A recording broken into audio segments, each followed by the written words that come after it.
Hi mga sayang, so I just want to share you para aware din kayo lalo na kapag nag-book kayo ng ticket sa Agoda. Kasi ako Agoda user, ako kapag sa ticket, sa hotel, sa Agoda ako nagbo-book.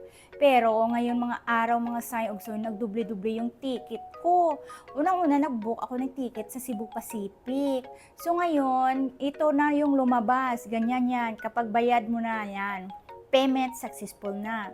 Tapos hinintay ko yung email ng Agoda. Ito yung reply nila, your booking is unable to process. So it means yan mga Zai ug Soy, wala ka talagang mag-booking, wala ka talagang ticket, pero tinukob yung pera mo.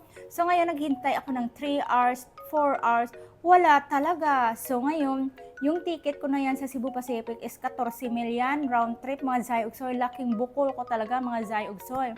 Tapos bandang alas 2 na ng umaga, kanina, magdaling araw, so nakita ko, nag-book ako, different airline, nag-book ako sa AirAsia. Puti na lang yung sa AirAsia kasi nasa 10K lang po yung ticket ko sa AirAsia round trip, may 30 kilos baggage na po siya pabalik.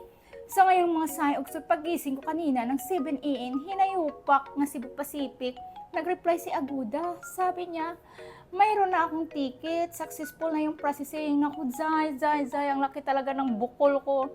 Nagdubli-dubli na yung ticket ko. So, hinayupak kang Aguda ka. Sabi mo sa akin, unable to process. Hinintay ko pa ng 4 na oras para yung malaman ko na wala talaga booking. Tapos pumunta ako sa manage flight, yun sa ano nila, wala talaga akong booking, pero pagising ko kaninang umaga, hinayupak, ayun, nagdouble-double yung ticket ko, sabi ko ang laki na ng mabukol nito, tapos 14,000 yun, kasi round trip po sa at saka may bagahe na po yun, ayun, so ayun mga sayog, so ang laki talaga ng bukol ko, so yung ginawa ko, sinakyan ko na lang yung Cebu, nag-Cebu Pacific ako papunta dito sa Manila. Pagbalik ko mag-Air Asia ako, Diyos ko, ang laki talaga ng bukol ko sa ticket.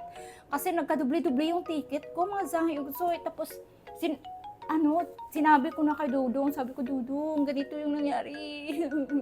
Kinain ng Aguda yung pera ko. Sabi niya, bakit pera mo? Sabi niya, kasi sa totoo lang, minsan kasi kapag maliit lang naman na bagay, lalo na yung mga trip ko dito sa Pilipinas, pa Manila, sariling pera ko yung ginagamit ko. Tapos si Dudong nagtaka, bakit pera mo? Hindi mo ba ginamit yung pera ko? Sabi ko, hindi Dudong. Ganyan. So, ayun, sabi ni Dudong, huwag ka na diyang iyak-iyak ha, kasi pera lang yun, bakit iyakan mo, sayangan ko daw ng luha ko. Sabi ko, hindi kasi pag 14Q, kasi ang dami ko na, kung ibibili ko yan ng mga pagkain, wala itulong, marami akong matutulungan. Sabi ni Dudong, huwag ka nang iiyak, kasi ibalik ko sa iyo. So, ayan na mga sayo. So, yung akala niya kasi, bawat flight ko, pera niya yung ginamit ko. Pero sa totoo naman, may pera naman ako. Siyempre, parang iba naman. Minsan kasi, parang lagi siya kasi, pagdating talaga sa akin, galante talaga yan si Dudong.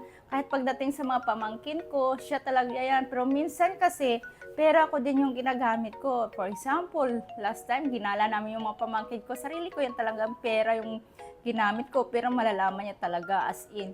Kasi sasabihin niya na, bakit walang bawas dito sa bangko ko. Sarili kong pirang ginamit ko. Kasi paldo naman ako sinatanong ko sa kanya. So, ayan, kaya mga Zai ug Soy, kayo, kapag nagbubook kayo ng Agoda, hintayin nyo na muna ng 12 hours bago kayo mag-book ulit.